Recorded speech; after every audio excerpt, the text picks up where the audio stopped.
just now tuning in, hit the like, hit the subscribe, and hit the bell. GMS fam, the green room. Let's talk about it.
Hey, yo, GMS fam, the green room. Welcome back to the GMS show, man. It is Wednesday, January 10th. We are 10 days into the new year, man. How's everybody's 2024 going so far, man? I can tell you mine has been all right. It's been all right, man. It could be better, but it's all right. You know, things are looking up. Things are actually getting better around here, man. Y'all gonna see a lot of changes, a lot more changes here on the GMS show. We got a lot that we want to do here, and we got to put foot forward to make that happen, man. So GMS fam, the green room, man, if y'all here and y'all ready for a good show today, man, hit that like button. Also share it. Put it on your socials. Let everybody know where to pull up to, man. You know, we shout out every show with peace, love, positive energy, good vibes, passing it forward, hoping that you pass it along as well. My GMS fam, I see you in the chat. Make sure you shout out your city. Let everybody know where you from. King Lukey, I see you. The Hollywood, oof. Non-Jamoy, Sunny, what's going on, man? Mike Reimer, Steeler Lee, Arius Baby G, Glittery Bubbles is in the building. I see the questions already, man. I see you still. It's still already asking. He's asking the good questions, the burning questions that's on everybody's mind. Still ask me, real talk, does this change your perspective of Corey being a legend by admitting to stealing jokes? Man. Well, as you see the title, yes, it is true. It is a fact. 100% Corey Holcomb has admitted to stealing jokes. Now, we're not saying veteran comedian Corey Holcomb. We're talking about up-and-coming comedian Corey Holcomb, who was trying to just find his footing out here in the comedy space. Now, that is no excuse. And by his own words, that is no excuse. So, just like he has called out many comics in the past for stealing jokes, so much so that he's made it sound so egregious, like it was something to really discredit a comic and really push them down to the side as inauthentic. You would think that Corey would never in his life steal a joke. This is also the reason why people shouldn't say certain things knowing that they've done the same thing. It's crazy. Last night, on the 5150 show, it was talk about that. Both Corey and Craig were talking about how people shouldn't speak on people without talking about themselves. Now, it was very convenient for Corey to spread that message while on the same show revealing that he has stolen a joke before. It's very convenient because it'll be like, well, you know, Corey's speaking on it, but that doesn't negate the things that has happened in the past when it comes to that. Now, Corey was saying a lot of factual things last night when it came to the Katt Williams situation, his interviews, and just his overall perspective on it, because I will say this, and I've said this before on this very show. I've said that these comedians know a lot more than we know as people on the outside looking in. So I don't believe, just like I believe that there was a lot of truths in what Katt said, I believe there was a lot of truths in what Corey was saying in regards to Katt Williams. But we are on the subject of joke stealing, because it seemed like Corey was so offended for the comedians that Katt called out that he decided to jump on the limb to defend these comedians and also put himself on blast for stealing jokes. Now, I say stealing jokes, even though he said he's only did it once to one comedian and it was one joke. He said he did it several times. So when you do it several times, it becomes plural. At that point, you are a habitual joke stealer. He said it was about 3, 4, 5 times, he said. As a matter of fact, I'm going to let Corey say it himself out of his own mouth so that y'all can get it yourself, and we going to speak on it. It's two Katt Williams. Trust me. I hope my nigga don't be mad at me for saying this. It's two Katt Williams. It's Oh, wait. Wrong one. My bad. That was the wrong one. I had the wrong one set up. It was the wrong clip. My bad. We going to go back to it. Give me a second. Now, Corey Holcomb, if I can find the clip, because I had the clip somewhere. I don't know where the fuck it went. Let's see. Is it gone? It might have got taken down, actually. Let me see if I can find it. Give me 1 second. You talk about the dust in another man's eye, but ignore the plank in your own eyes. well put. So Game. Keep Entirely. on uprooting the game where these motherfuckers standing on. Stand up and tell the shit joke. And they pay. There we go. You only just let it ride. Almost all the comics stole jokes. I done stole a joke before when I was a younger comic, though. I ain't making excuses for myself, but this the truth. I stole a nigga from Columbus, Ohio joke. The nigga name was Stephen G. Stephen G. Oh, he giving it up to Stephen G. Because That's I'm a right. G now. That's right, you are. Man, look, Stephen G. That joke you used to do about, Mama Big Man don't cry. You know, whatever happened, that's what he'd be like, Mama Big Man don't cry, not Mama Big Man. Then the nigga don't cry and shit. And you know what I'm saying? Wait, he switched it up. So you're talking I about. can't do it like him. You're But talking about people basically borrow, and they kind of like. No, it's not borrowing. I stole his joke. I snuck his joke. Hey, at least he's being a man about it and actually, being upfront about it. He ain't try to do the cop out like D was trying to give him a cop out. He was like, nah, D, we ain't finna go there. These niggas gonna light my ass up if I say some shit like borrowing a joke, nigga. He said I stole it, motherfucker. Yes, stand on it, motherfucker. I did it about, look, I Verbatim? swear. I did it about 5 times, but this was before I was even known as a comedian. Okay. I did, and he know this because look, the timeline go head up. I got stuck one day, and I remember his joke, and I did it. Stephen G. And look, I did your joke, that same joke. One day I did the joke at, somebody hired me to do a party in their house.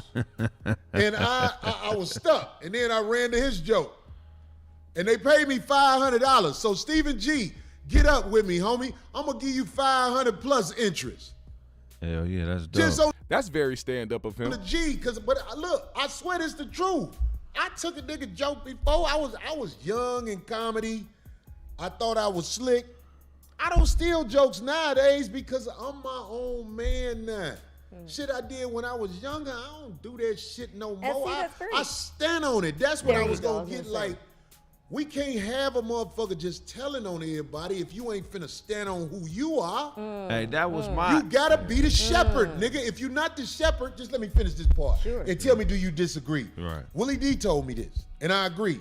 He say, if you a nigga who telling on niggas and putting everybody else shit out there, and you be doing the same shit, ain't nobody gonna respect you. They gonna be like, oh, hell no. Nigga, everybody, you be doing that shit. You get what I'm saying? Right. Real quick before I finish that part, that's great advice from Willie D. That's really great advice from Willie D. As a matter of fact, it's such great advice that I had to do something recently to show somebody that they participate in the same thing that they call out all the time, and yet seems like that person is still around unscathed and everything is okay, and people just kind of turn the blind eye to it. Everybody around them, everybody is still cool with it, you know. See, a lot of people pretend like they stand on things, and people have these moral high grounds, or they have some type of code they live by, but really in reality it only sounds good when somebody else they respect says it. They want to live vicariously through the people that they respect and who they hold in high regard. They don't really live by it. It just sounds good to them because in their heart they wish they could actually be that person. They wish that they could actually live by that. They wish that the things that they see people live by on a daily basis, they could actually be that person. But it's not true.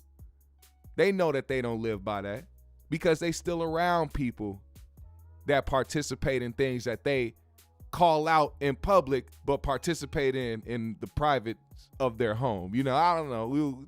That's just something I thought about, you know. More hypocritical actions from certain individuals, but we'll keep it going. So that's what I'm trying to say. Mm-hmm. If you really gonna be the shepherd of men, we gonna step back and respect you because you polarizing, my nigga. Niggas love Katt Williams. He a little nigga. Mm-hmm. All them little niggas, people like him. Right. You can't be hypocritical. You can't can't be ugly and be a leader. Jesus Christ. Goddamn.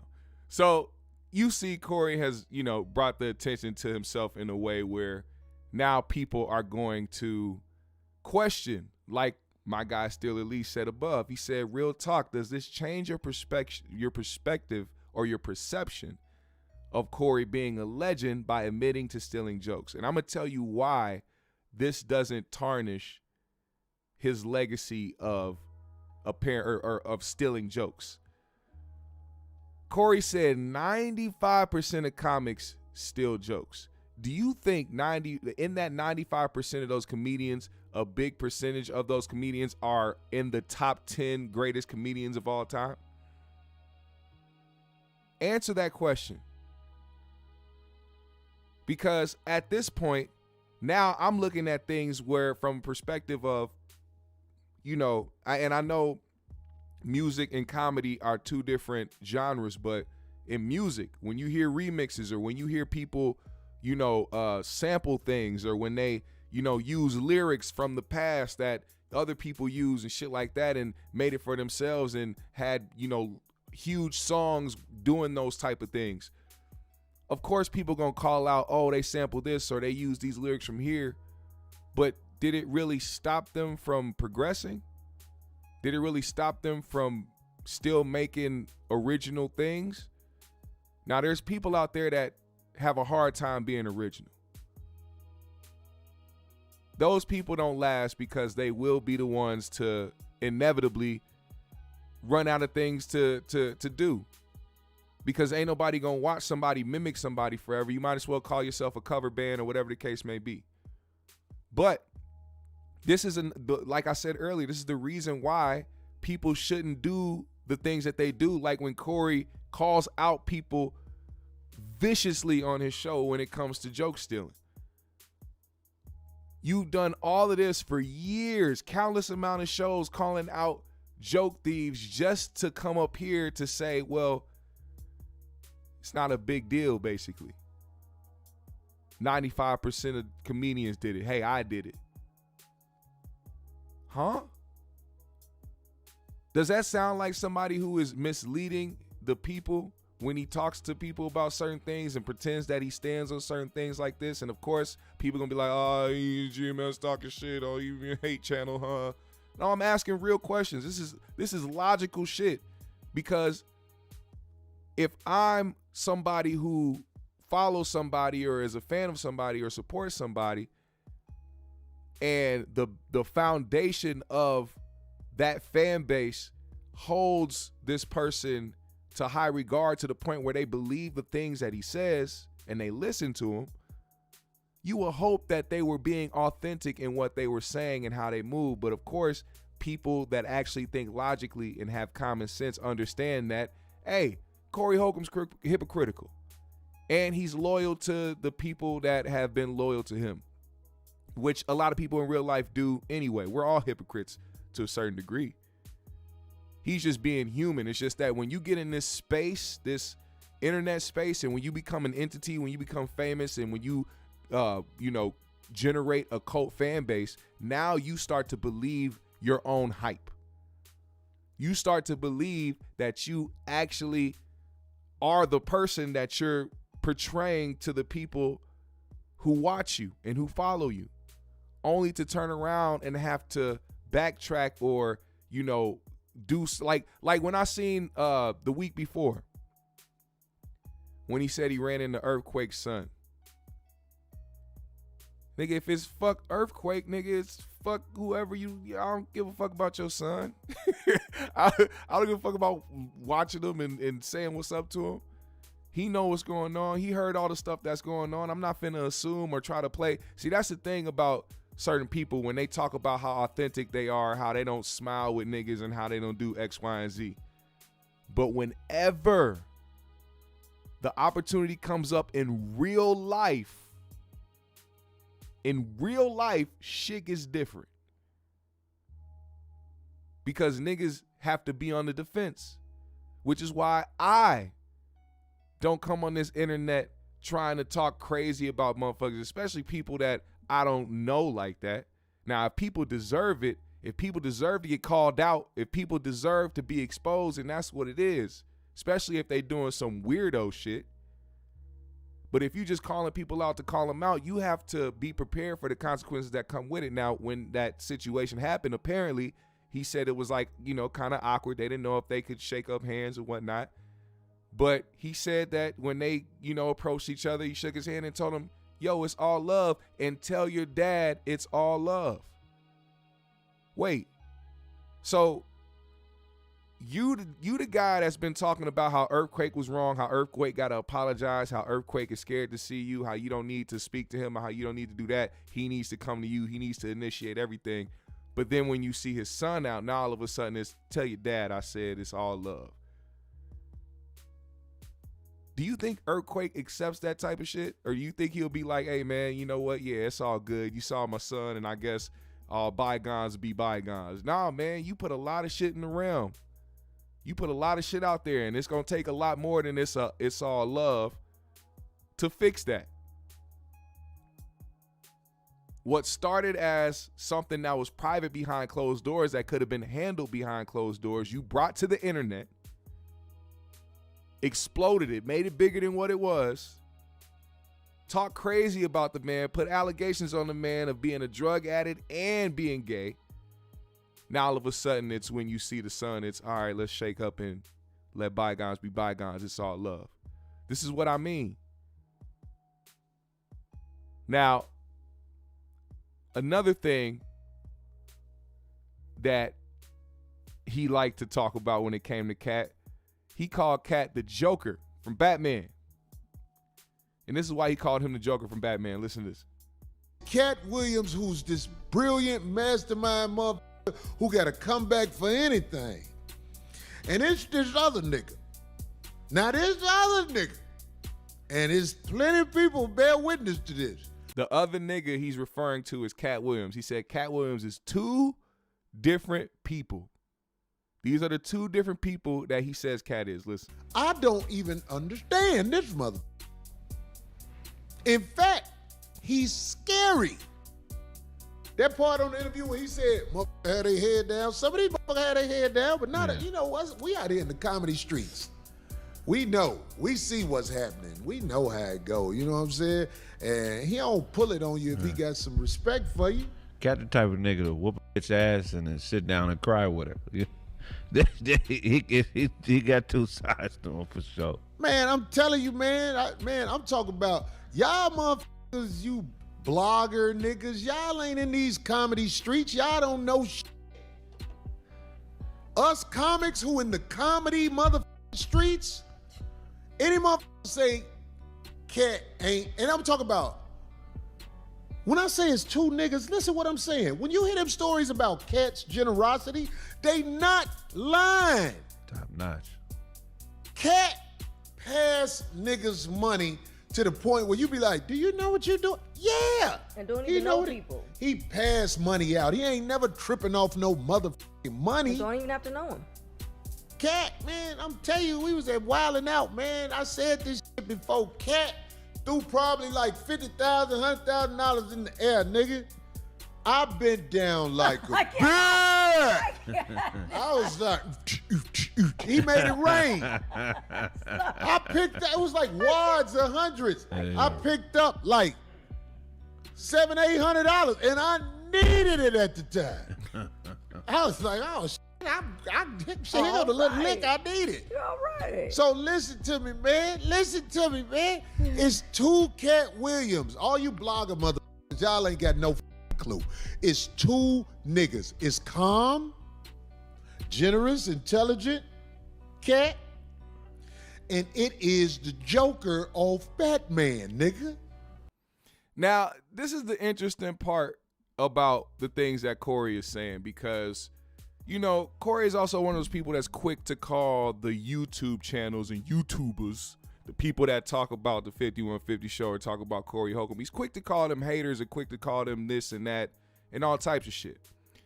Now, I can't speak for everybody else, but I can speak for myself when I say that I believe when Corey says what he says about Katt being two different people, because he's not just shitting on Katt, he's not just talking down on Katt, he's also telling you the good things about Katt. You know what I'm saying? He's telling you both. He's not just sitting there and being like, nah, Katt is crazy, Katt a drug addict, Katt on top of cars with guns and doing people dirty. He's like, no, Katt also is a legendary comedian. He's brilliant. He's a very smart guy. He helps people in need. All the stories you hear about him helping people, that's that. This isn't him hating her. This isn't him trying to go against Katt. This is just him keeping it real about the situation. Now, the fact that he doesn't understand when somebody else is doing the same thing in regards to him also shows you again the type of thought process that that man kind of has. Now, I don't care about what, you know, the 5150 fans think about what I say or what I talk about, but it's just, I mean, it's just there. That's why I really don't care, because it's just there. It's too many examples. Every time something happens, or if somebody gets called out, or if I get called out, or whatever the case may be, there's always an example of hypocrisy, and there's always examples of somebody doing something the same way as other people that they speak down on, but try to act like they, you know, it's legitimate because of who they are. Katt didn't even mention Corey Holcomb. Katt didn't mention Corey at all. He injected himself into the conversation. Now, does he have the right to? Of course, he's a comedian. He's in that realm. He knows these people. So he has the right to speak on it. Just like everybody else has the right to speak on something that they see that is made public. You know what I'm saying? It's just that I feel like ignorant niggas hate to hear other niggas speak common sense and speak logically, and they get offended by that because it makes sense, and it'll make people think, and it'll make people feel a certain type of way, or be like, I didn't see it that way. Maybe label them a certain way, which isn't my intentions. I know there's a lot of clickbait people out there. I know there's a lot of people that want attention or want people to mention their names, but I think the only reason why anything has ever happened on this side, the GMS channel, is because a lot of things have been said logically, and a lot of things that have been said before they've happened actually ended up happening. And everybody was like, damn, you called that. And I'm like, yeah, because I have common sense, and I watch the situation. I see what's going on. I'm not saying I'm right about everything, but it does seem like a lot of the things that I've called out, or a lot of things that I've said were going to happen, or a lot of things that I've put up on the channel to say, is this going to happen, or is this happen, or did so-and-so do this and that? and people have came back or responded by saying these niggas lying, or they try to they just looking for views and they doing that. Next thing you know, a couple weeks later, a month later, next thing you know, we talking about the shit actually happening. So I'm not just up here just trying to talk and spread narratives. It's just that, nigga, I see what's going on. Now, another thing that Corey wanted to bring up was the fact that he hasn't been on Club Shay Shay, which is a good question because it's like, you know, Shannon Sharpe has had a lot of comedians up there, and a lot of these comedians have, you know, given Corey the props that he deserves as a comedian, including Earthquake and people like that. And he has a theory as to why he has not been invited on Club Shay Shay, and I'm going to show you right now. But back on Shannon. Shannon Sharpe is just like Craig said, I think. Because I think he said something about he didn't have the best comics on there. Has he? But that's what he said. I disagree. I'll tell you this. If that's what Shannon Sharpe said, you say you had the best comics on there, 2 of the comics you had on there say Corey Holcomb in their top 5. So what's up? No, I'm saying I think the reason Shannon Sharpe is hands off with Corey Holcomb, because we joke about, nigga, you came to the Laker game with a motherfucker named Dick Print. Uh-oh. Not Dick He's at the Print. Laker game with a motherfucker named Dick Print. Is that his name? I don't know his name, but the motherfucker definitely ass get wet when he hear deep voices. Well, there you go. I'm saying, look, this is a whole new world, man, we live in, man. You can't hold your insecurity against me. You know the main reason why Corey Holcomb ain't no mega motherfucking star? Because Black Hollywood don't want me to see their boyfriends. It ain't the industry. The industry will allow Corey Holcomb, if I shut the fuck up and put my head down and be on TV like this, cock-a-doodle-doo. If I do that, they'll let me in. Nigga said cock-a-doodle-doo. I don't know if y'all seen that guy. I don't know if y'all seen who Corey was talking about. Let me just see if I can find a picture of who Corey is talking about. I don't understand what Shannon Sharpe's relationship is with this guy. Oh my God, why isn't it coming up on here? Why wouldn't they show? They're not. Oh my God, does Shannon have these things shadow banned? All right, here we go. Shannon Sharpe right here at the Grizzlies game with who Corey says name is Dick Print, apparently. And apparently Shannon has been caught with this individual. Not just caught, he's not being caught. It's not like he's hiding. They're at games taking pictures and just, you know, having a good time.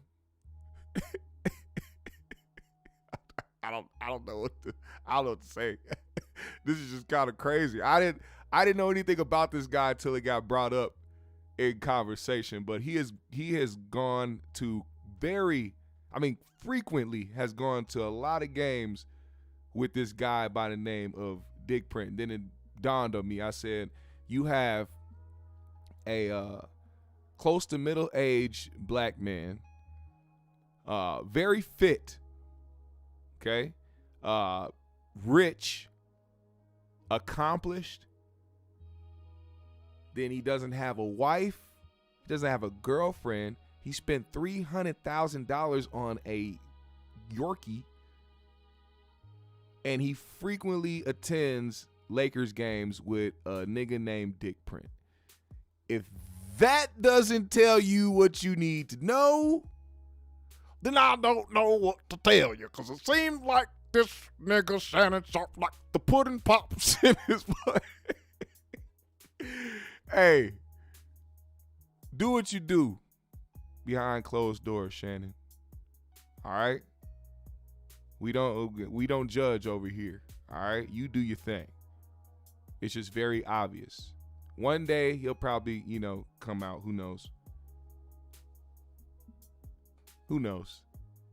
But that was interesting to hear because, you know, it always seems like it ends up being something gay related as to why Corey doesn't get the opportunities he gets. But, I mean, Dave Chappelle just battled the LGBTQ community for the past 4 or 5 years and still is going strong. He's got one of the best Netflix specials out right now. I'm just saying.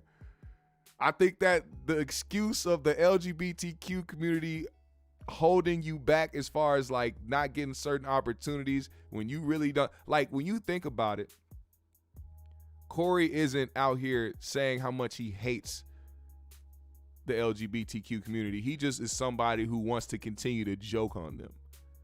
You get what I'm saying? That's what I take it as. He just wants to continue to have them be open, pause, to being joked on and not be exempt like people think they should. If black people ain't off limits, if Mexicans ain't off limits, if Asians ain't off limits, if talking about tragedies, 9/11, mass shootings, all types of shit, if joking about kids being assaulted is not off limits, then the gays and the Jews ain't off limits. That's all I'm saying. That's all I'm saying. Let everybody get joked on. Now, moving forward from this instance, we still want to talk about this man, Katt, because he also went on Willie D Live to quote unquote break the internet again. I don't think it really broke the internet the way that Club Shay Shay did. I mean, it did garnish a lot of views within the first, I want to say 11 hours. It probably went up to like 2 million, 3 million views. It's still up there. It's still a viral interview, but it's not as viral as what Club Shay Shay did, but it was still pretty decent. Now, I will say, I thought that Willie was going to bring it in this interview. I thought it was going to be something where, all right, he, you know, unlike Shanon, Willie don't care about, you know, oh, am I going to lose a relationship over here? No, he gonna ask the questions because he's also somebody who believes in certain things and certain conspiracies and certain, you know, aspects of Hollywood where there will be some things he could agree with Katt on, right? But once again, Katt took over that interview. There was a part of the interview where he was asked by Willie about his beef with fellow comedian Ali Siddiq. Now, if you guys don't know, Ali was a former guest on Willie D Live where he spoke on a situation where he was supposed to perform at a comedy show where Katt was headlining, and he was refused entry into the building on account of Katt's request. Now, I'm going to play you the video of what Ali said of his account of the story. And after that, I'm going to have you hear what Katt said of his account of the story. And then we got Ali's response to it. Ali responded to it, I believe, last night. But we'll get that out the way. This is the whole story from beginning, from both perspectives, from both Ali and Katt. And then after you get Katt's perspective, we're going to hear the response by Ali. Listen up. I have no idea. Still to this day. And I'm cool up to this point. You want me back in the building, the lady said, go get your stuff. By the way, shout out to Yelm Stacy. That's whose channel this is, Yelm Stacy. This is the guy who posted this video up and did the due diligence to, you know, mark everything up and bring everybody's attention to the whole thing in full scale. So shout out to Yelm Stacy. Go ahead and subscribe to that man. I'm gonna walk away. Really, this when the button get pushed. They wrote me a check and they came and paid me. And this is how they paid me. I'm standing there and over the shoulder of security, I just see a check come over his arm. I see niggas paying me like I'm some fucking bum nigga, like y'all a hand out. Okay, cool. I'm sitting in the parking lot. This nigga put me out. Wait a minute, this nigga put me out of a building. He didn't put me out, I walked out. I wouldn't let back in Houston. And I don't know what the fuck is going on. I'm sitting there and I start getting mad, I start seething. Funky Larry Jones saw me walking back toward that building. He said, man, what's up? I'm saying, I'm finna address this nigga because I got a problem for him. Told him what it was. And now this time, I'm so mad, I'm not even thinking to call GT. GT DJing on the stage. I can just call this nigga and we can get this shit popping right now. But I'm so mad, I'm just trying, man, so I'm trying to get back in the building. This nigga, they send the police out. They want me off the premises. I still have no clue. I say, okay, cool, this nigga got a problem with me or something. I run in the car in LA. He said, man, I still don't know. Hold on 1 second. Let me address it. Zen Master, what's going on, brother? He said Shannon Sharpe was married to Katie Kellner until she cheated on him and got pregnant by another man. Apparently that happened in 2022. Then he said Shannon has 3 kids and 3 baby mamas. All right, that could be factual. That probably is factual. I will say this, though. It is not unlikely for a gay man to have been married before and have been in some coochie and may have had kids. I'm just saying. I'm just saying. My partner on tour with him. He say, Lee, I still don't know. Bill Bellamy rapping to him one day. He said, he ain't saying nothing. And I still don't know. So I said, all right. When I run into this nigga, I'm my ass. But I already know my temper. Denial is a hell of a drug. I already know my temper, because see, he been out wilding. That's niggas, they security battle tested and all this whole slick shit. And I know me. I'm not finna let you talk slick to me, because I already got a problem. Because you try to play me. You try to play me on some, put the nigga out the building, pay this nigga over the shoulder type shit. I'm like, all right. It's 2 ways I can handle this. I can be a ignorant nigga and just be, I'll run the nigga in the streets, then do it in the streets. But then the nigga opened himself up when he said, nigga, this celebrity boxing thing, nigga, I started it, and they niggas looked at me like I was crazy. I was like, you started? No, first people I saw was Willie D and Melly Mel. Nigga, way before you, nigga, you wasn't around at the time. And then I said, oh shit, maybe I can get this shit settled with this nigga in this ring for a bag. Because he be talking his boxing shit. So since you started, let's make it full circle. You haven't had a bout. So if that was your dream, you was the one that started celebrity boxing, you wanted to do it in the beginning. So now you have a challenger. That's all I'm saying is, let's make the challenge happen. This is my personal underlying problem with you is feeling the fire for me to want to get in the ring with you and damage your face and do something bad to your body. That's one thing. But as a talent, you're an excellent talent.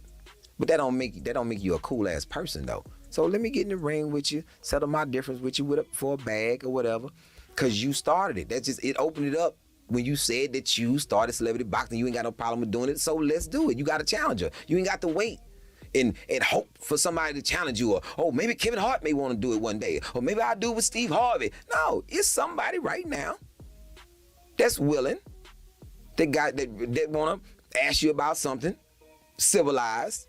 Cause I asked you in the ring. Like Muhammad Ali asked that man, what's his name? And I keep asking that nigga, what I do? What I do? I beat his ass with it. What I do for 4 rounds. Oh, I wanna know.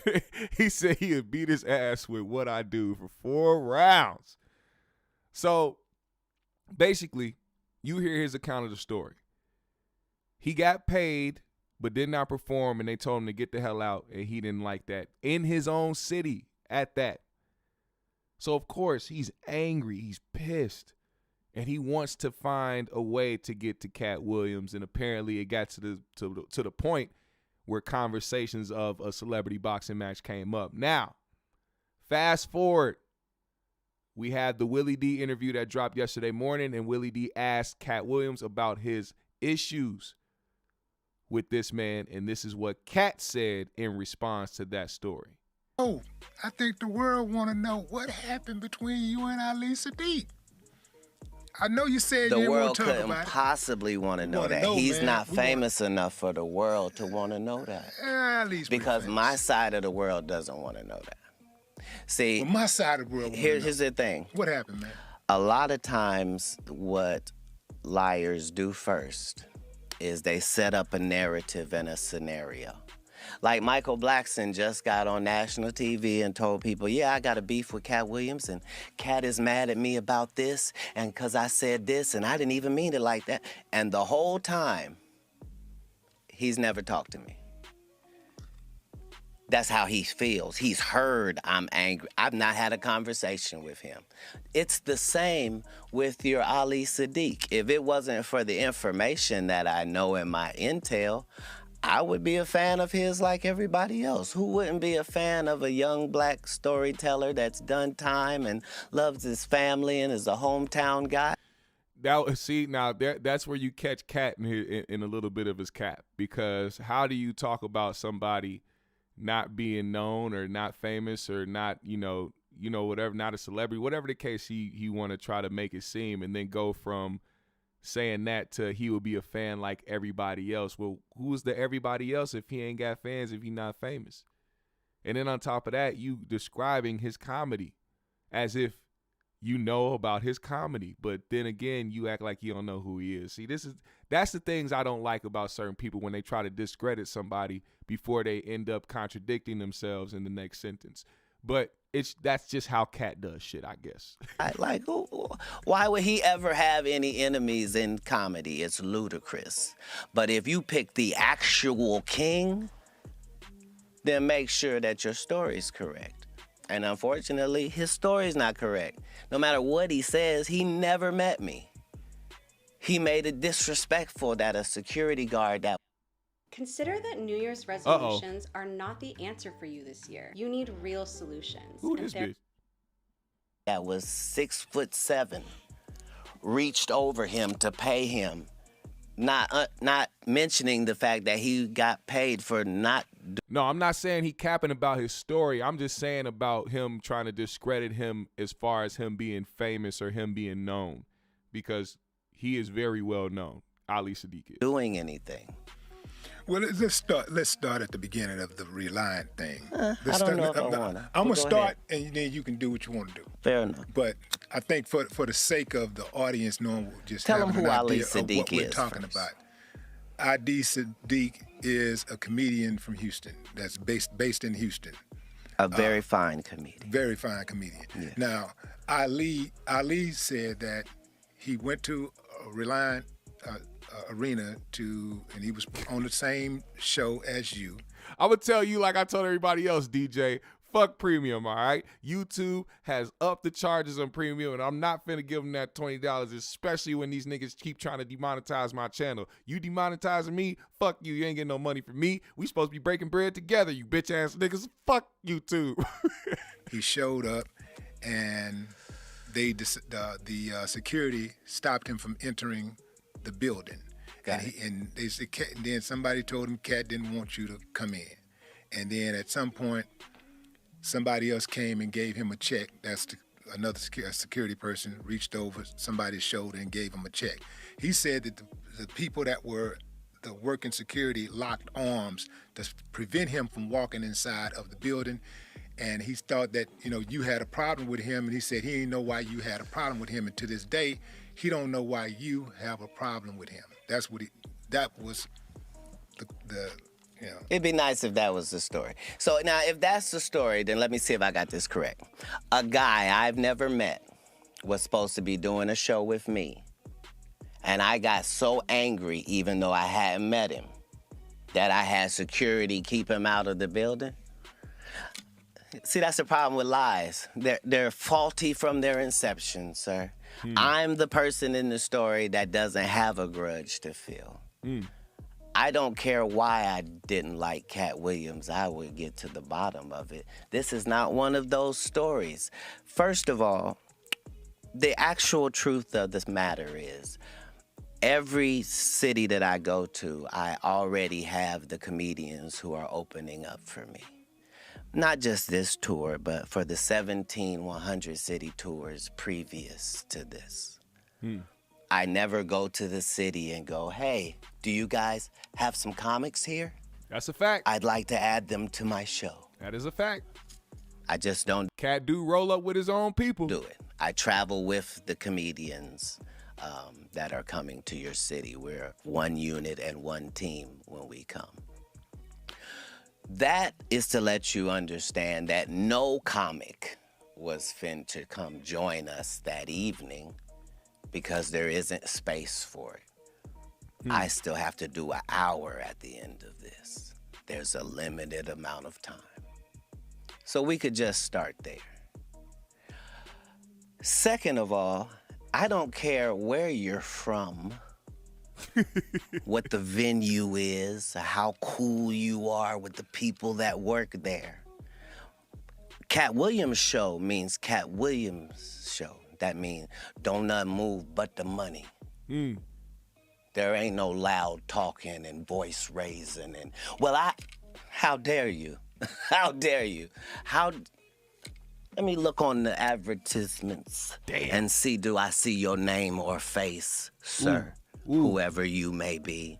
Where would you even get the entitlement to be having this question? This is like me insisting that the Lakers put me on as a starter. And I won't take no for an answer. It's ridiculous. That is greatness. You don't even play in our league. Ooh, shit. And that's before I knew who you were. Now that I know who you are, I'm just ashamed because you took something personal that couldn't have been personal. I didn't meet you. Ooh-wee. That's how it would have gone if I wasn't there, because the truth is I wasn't there. All of this happened before I got there. What happened with the check?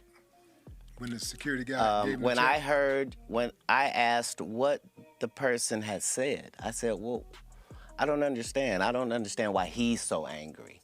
What did he say to you? He said, I'm supposed to be on this show. I said, well, maybe he was expecting to get some sort of a payment. And now he thinks he doesn't get to get paid because we already have a tour. I wouldn't want that. Pay him for performing. So he got the check of the performer. This is what he's angry about. Imagine the audacity. Now, it is quite amazing that Katt still paid this guy after understanding the situation. He still was like, you know what, still give him a check. But to Ali's point, he's somebody who was institutionalized at one point, somebody who comes from the streets just like Katt does, and to me, somebody who stands up as a man when it comes to his morals and his integrity. And to him, he felt like, I didn't do my job, and on top of that, I got disrespected, and then you gonna throw money at me like I ain't shit. So I get his part, but also I understand where Katt is coming from. Nigga, I don't know you. I didn't know you had some agreement with whoever to be a part of this show. As far as I'm concerned, me and whoever I brought is on this show. Also, if you feel disrespected or you feel like you were supposed to or somebody made a promise to you, how about we dead all this shit right now? Here's a check. You got paid the same amount as the performers on the show. Now take that and please move around.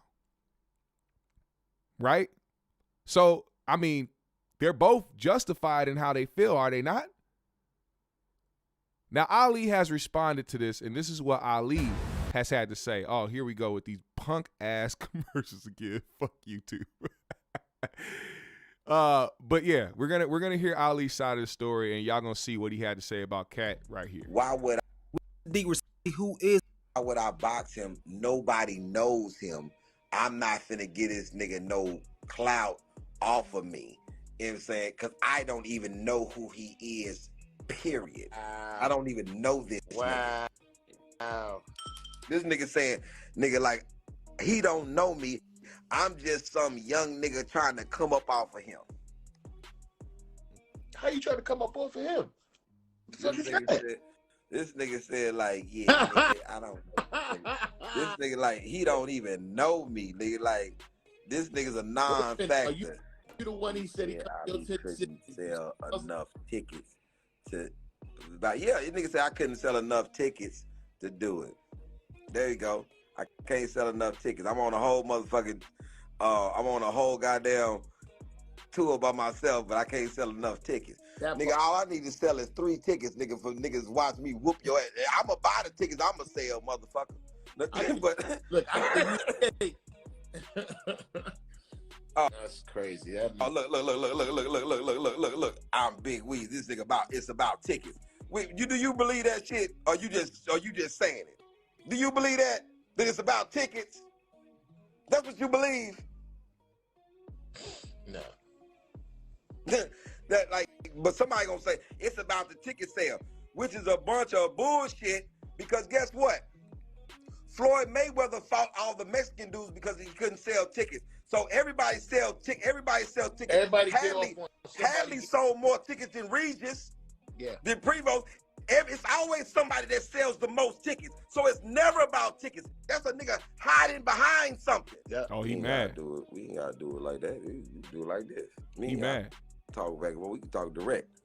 That's what you believe, big homie? You believe it's about ticket sales?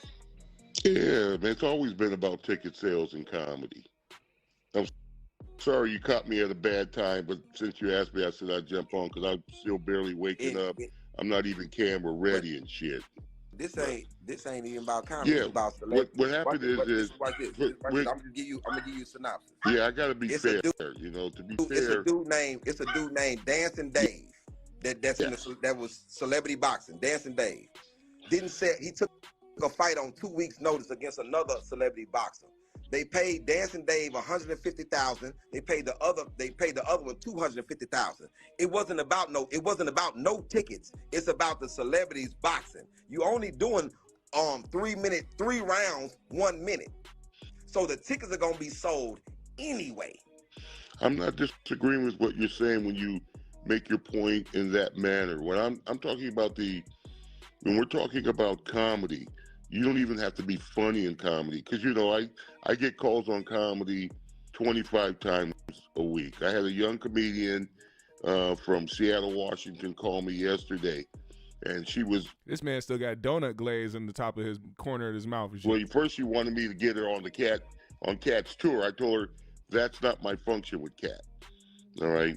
I made that mistake once, put 2 comics on the show, and the Hollywood got on my ass about it, so they don't let me make comedic suggestions anymore. But what happened is that I told her that it's about food and beverage sales, all right? That's why a young comedian can do well on social media and get an off-night club date, all right? Because new comedians are going to get an off-night club date, Sunday through Thursday, all right, as a test date. And if they sell out, they get to come back. The club doesn't even look at tapes. They don't care about hilarious. They care about food and beverage sales, all right? And what Katt was talking about on the interview, in my interpretation, because I know him, what he was saying is it's really about, can we bring in enough people to see the tickets, right? The confidence that you have in your ability is what you're supposed to have in this business. I haven't seen too much. I've only been on here about 5 minutes because when I heard your name, I said, I don't remember this guy. Right? So let me look it up. I said, oh my God, we're connected on Instagram, and I see that you're live. I pushed the button so I can see you're confident in what you do. You're good at what you do, because he said you were good at what you do. All right? Because he knows everybody. Right? So this guy, this is Big Wheezy. Apparently he is somebody who knows Katt personally and somebody who is around the circuit and knows about a few things when it comes to comedy. I don't know this for sure, but from what I'm gathering as I'm listening to him talk, this is what I'm gathering. He's somebody who is involved in some way, shape, or form, and he's trying to interpret what Katt had to say about Ali for Ali. We've sat down and watched video for 7 or 8 hours on YouTube looking at comedians, just in case he wants to bring someone else new on the tour. All right? But so, yeah, the way that I interpreted the interview, he wasn't trying to throw you under the bus. He was just answering the questions because he said you were good, right? And he doesn't, and that's about him. He's all about comedy. So when you say somebody's good, but then you turn around in the same voice and say you don't know them. Well, this is what happens. But 15. But we've been knowing each other for 15 years. I've been doing stand-up for 26 years. No, I get that. I've been on every single platform. I've been in me and this man know each other personally because one, I gotta dispel this rumor all the time. Been a fan from the beginning, from Katt in the Hat. Katt in the Hat, yeah. Yeah, so, me too. So the thing is, from Prairie View, me, him, and Alex Thomas, to Shreveport, me and him. You know what I'm saying? And Derek Keener, me, him, and Ashima. Like it's been me going to the Island Capri in Shreveport, and we talked about tattoos. You know for facts the things that we have done for facts. You know who I know that you know in Houston. You know who couch you was sleeping on in Houston. You know that I know you for facts. You know that I know when you was, like you said, you can't go around and say I was homeless doing Next Friday when for facts I brought you to Houston before you did Next Friday, and for facts I knew you that you was homeless. That's why I'm trying to put bread in your pocket. Right. For you to turn around and say, I don't know him and I just paid him X, Y, and Z. Damn. Well, we are here again with some Cap and Katt's rap. Now, I'm not saying his handlings of that comedy show was wrong, but he did say he didn't know that man. Now, Ali is sitting here saying that he's known Katt for over 15 years. So much so is that he's giving Katt's rides 2 places in Houston and put money in Katt's pocket before Friday After Next, before he was making anything, while he was homeless. So, what do we have here? You see how you see how things can get swayed easily, how like opinions can get swayed, you know.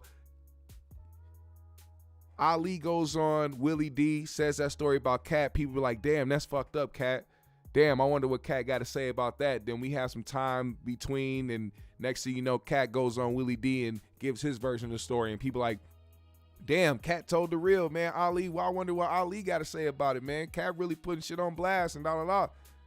Now you have Ali giving more details and personal stories about, see, this is why you can never choose sides. This is a perfect example of why you shouldn't choose sides and why you should always think diligently when it comes to certain instances, especially when you don't know people.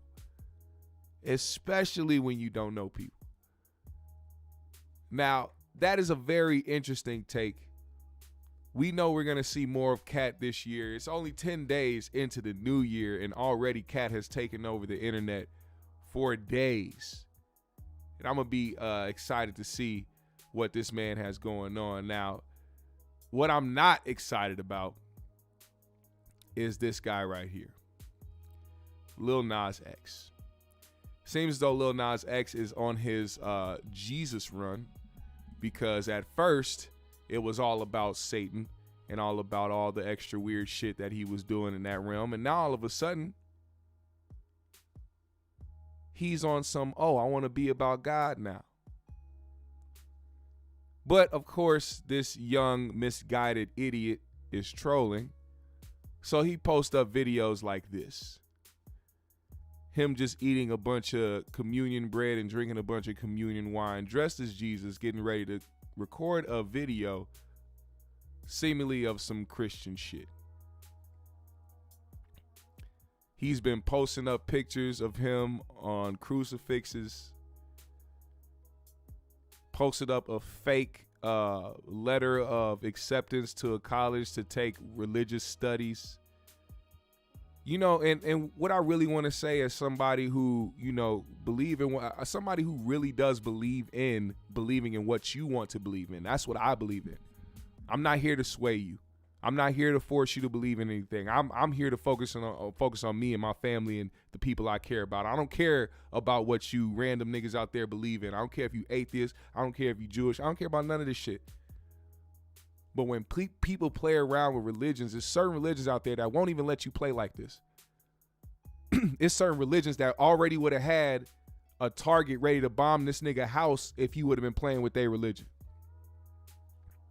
It's religions like this that would have turned this nigga lights off his career in an instant.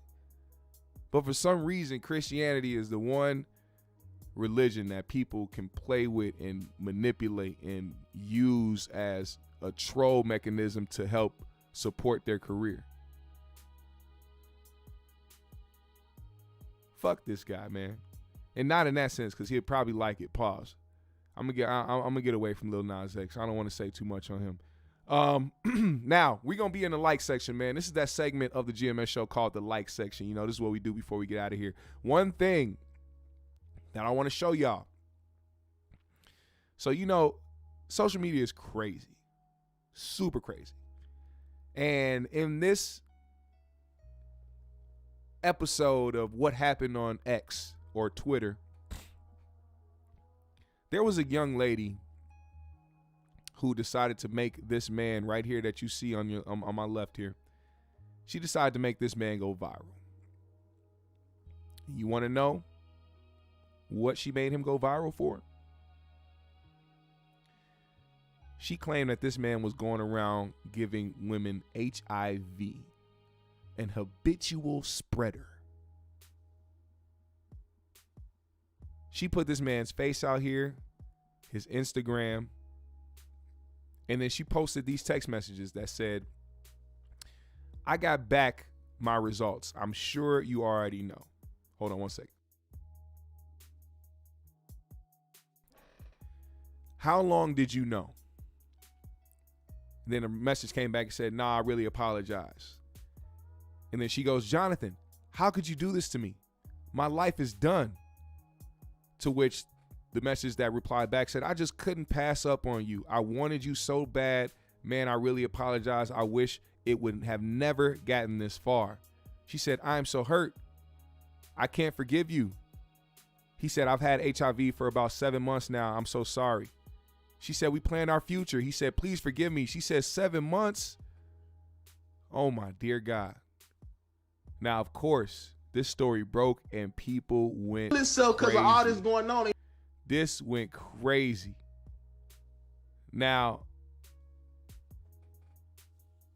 oh, man. I just want to let y'all know that this story was fake. That's right. This story turned out to be a fake, and it was from a girl who just didn't like how her relationship turned out with this guy. She made it go super viral. I mean, so stupid, dumb viral that this man was getting death threats. This man was having people show up to his house. He was losing. I don't know if he had a job at the time, but clearly things were going downhill for him after this shit started going viral.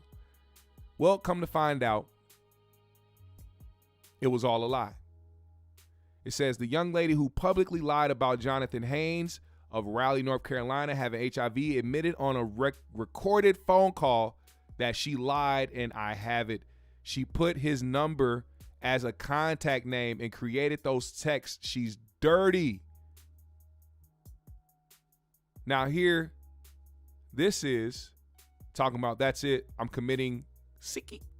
Y'all ruined my life. I'm innocent. Y'all really came to where I lay my head, bullying my family and stalking them. Y'all want me to go? Y'all want me gone? Well, congrats. I'm ending it all. Goodbye. This is the message from him. This is the message from him when things got too bad.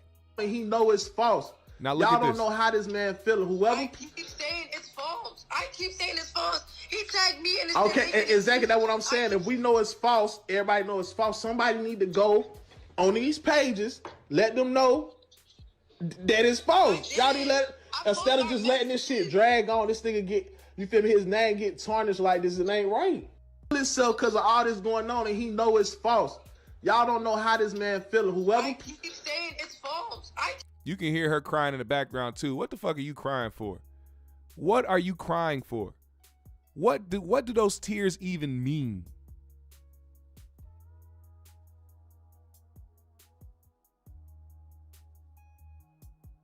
So here we go. This says from Daphne, it says Jonathan Haynes attends St. Augustine University. He is an A student. His ex decided to create fake text messages claiming he gave her HIV. It went viral.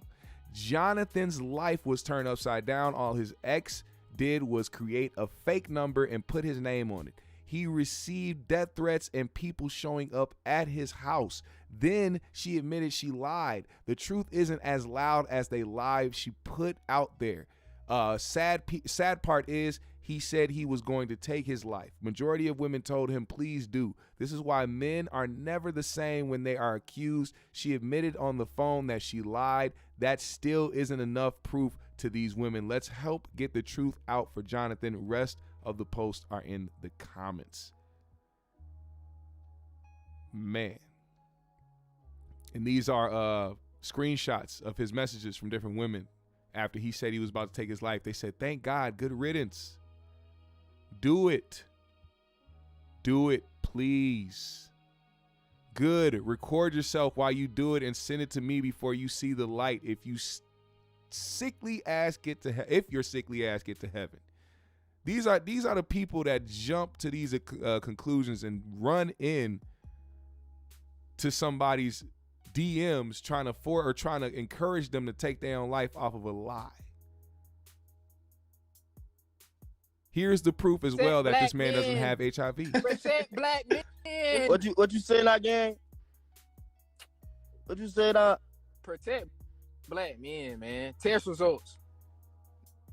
This is my name. This is my name. What you say?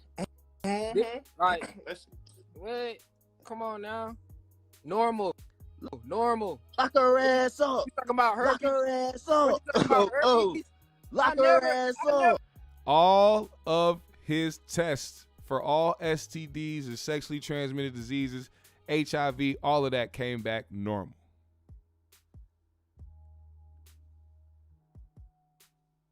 All of them came back normal. Imagine that.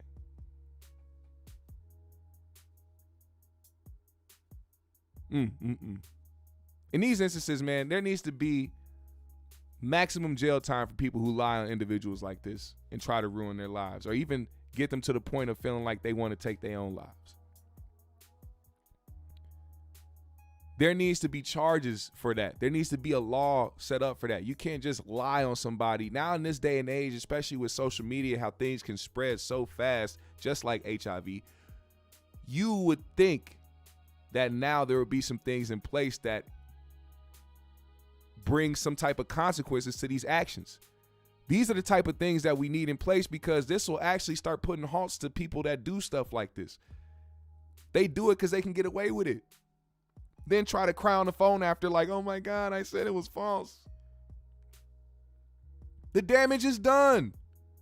Who gives a damn if you now going around trying to know? They don't hear you. The truth is not as loud as the lie these days. And it never will. Whoever this girl is, man, she got to face the same scrutiny as this man, even worse. And I hope if there's any way that he could press charges on this girl, get her locked the fuck up. Because if she did it to you, she gonna do it to somebody else. People like that don't learn. I don't care how many tears they cry. I don't care how much they try to pretend like, oh, I'm trying to make it right. I'm trying to do. No. You got to be a different type of evil to do some shit like that, to actually go through the process of making fake text messages and putting a whole post together to try to ruin somebody's life. People that's that diabolical in the brain are individuals that it just doesn't go away. This is who she is. And I hope the next nigga that think about trying to stuff his dick in a bitch like this, don't do it. Niggas get all the signs in the world before they get into something and think that they can change some shit. Nope. It ain't gonna happen. Put her under the jail. Speaking of being under things, one of the last things in my like section, I'm gonna have to show y'all this. This is the most bizarre shit I've ever seen in my life. Apparently, there was some Jewish underground bullshit going on in New York. According to this guy right here, breaking news, at least 10 Jewish people have been arrested in connection a bizarre secret underground tunnel brawl at the Shabbat headquarters in Crown Heights, New York. This was after Bachurim, I don't know how to say all these Jewish words, ripped wooden panels to prevent a cement truck from sealing off the recently discovered tunnels. The tunnels were allegedly illegally dug around 6 months ago in an attempt to expand the iconic synagogue.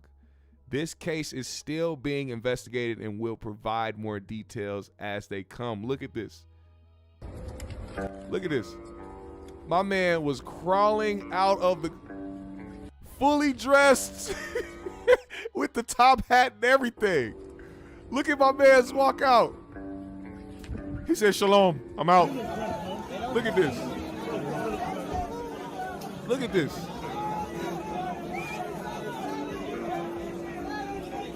What is going on?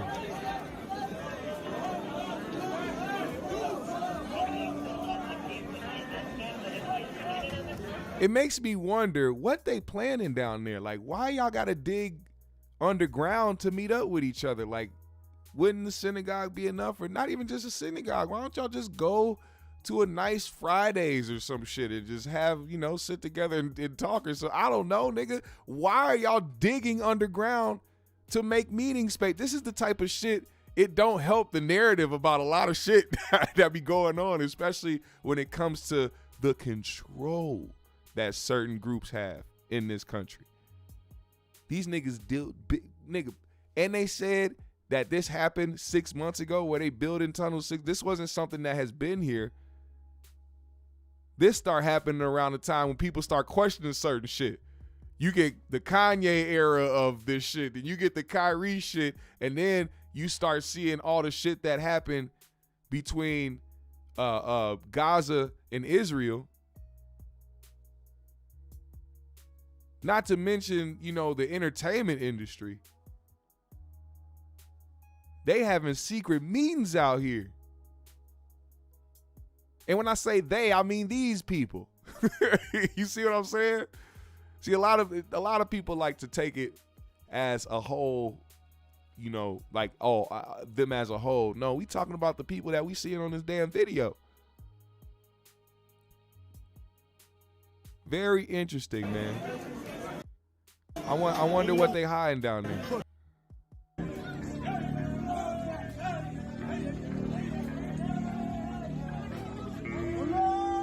They was definitely trafficking something. Hey, and don't let them tell you it's because of what they believe in. Don't let them do that. Don't let them sit up there and try to tell you they've done this because of our Jewish heritage. No, my nigga. Y'all dug underground and start having random meetings and apparently was trafficking shit.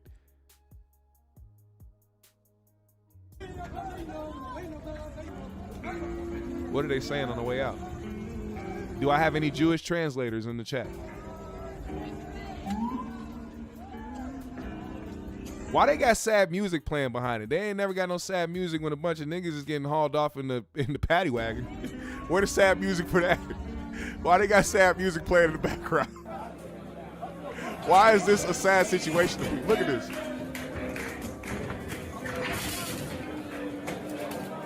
Like, what is going on?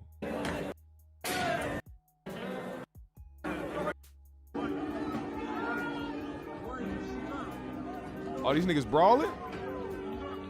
Oh, Lord. Oh, Lord. They toppling tables. I mean, I need somebody to explain to me what the hell is going on here. Somebody must explain what's going on. I'm confused. And why is there sad music playing in the background? I just see a bunch of people that are doing some unhinged things for no reason. Absolutely no reason. What is the point of this? We must topple the tables. What the fuck? What am I watching, man? Oh, they was trying to block off the police. That's what they was doing. They said, how do we must block the entrances. We must block the entryways. The NYPD is jumbling in.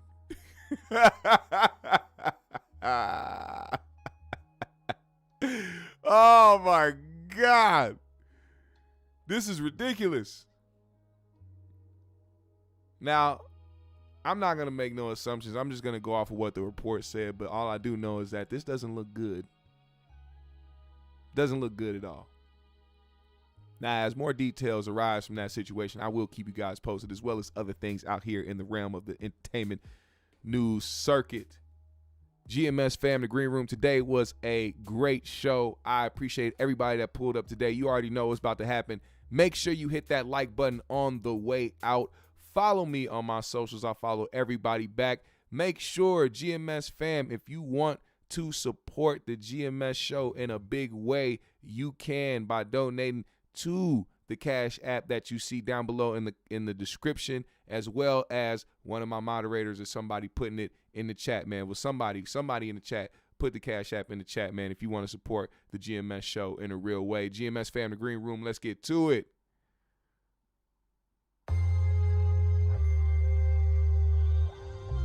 Hey, man, y'all guess is as good as mine.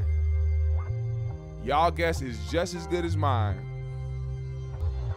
I don't know what's going on down there, but shit. Let's go, GMS fam.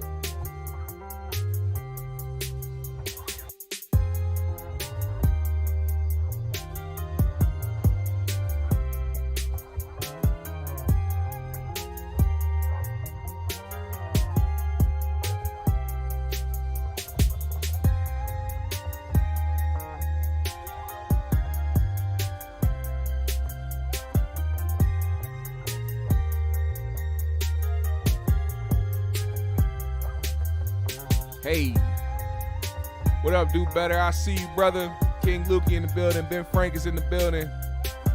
Y'all make sure y'all subscribe to Theo Coop, man. The Do Better podcast. What's going on, Mike Reimer? The informationalist. He said Eastern Parkway, Brooklyn, they were throwing hands with the NYPD. Damn. There you go. Appreciate you, Ariel. She put the Cash App there in the chat, man. Y'all see that Cash App in the chat, man. Y'all make sure y'all support the GMS show in a big way. I appreciate every single one of y'all that does on a daily basis.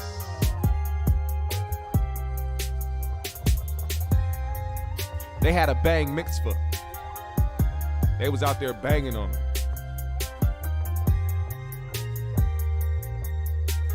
He said, on baklava, don't step to me. I will beat your ass in the name of Hamish.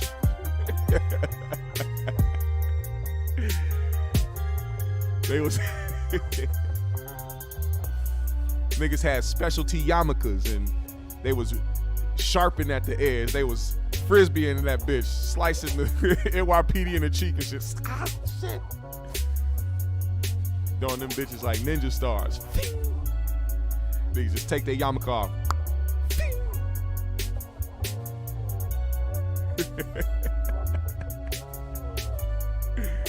Oh shit.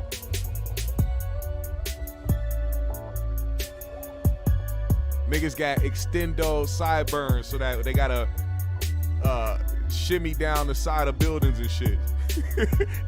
they hook their sideburn on the side of a building and they rappel themselves down and shit. Alright, I'm done. Alright. GMS fam, the Green Room, we out, man. It's been a dope show. I appreciate every single one of y'all. Peace.